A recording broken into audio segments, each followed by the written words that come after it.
இன்றைய வேதவசனம் சங்கீதம் 32:5.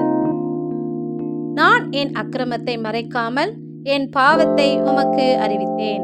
என் மீறுதல்களை கர்த்தருக்கு அறிக்கையிடுவேன் என்றேன். தேவரீர் என் பாவத்தின் தோஷத்தை மன்னித்தீர்.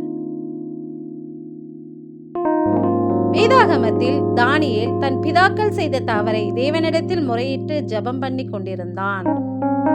அவன் ஜெபித்து முடிக்கும் முன்னே தேவனிடத்தில் இருந்து அவனுக்கான கட்டளை வெளிப்பட்டது. அவன் இவ்வாறு தன்னுடைய அக்கிரமங்களையும் தன் பிதாக்களின் அக்கிரமங்களையும் தேவனிடத்தில் அறிக்கையிட்டபடியால் அவன் வேண்டிக் கொள்வதற்கு முன்னமே கர்த்தரிடத்தில் இருந்து கட்டளை வெளிப்பட்டது.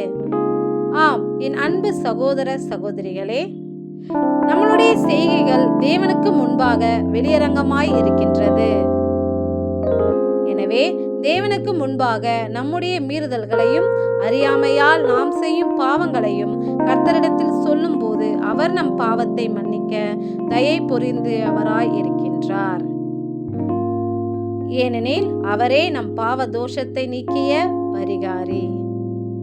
எங்கள் பாவங்களை மன்னித்து எங்களுக்காக பரிகாரியாய் இருக்கின்ற எங்கள் இயேசு கிறிஸ்துவே, உமக்கு நன்றி செலுத்துகிறோம்.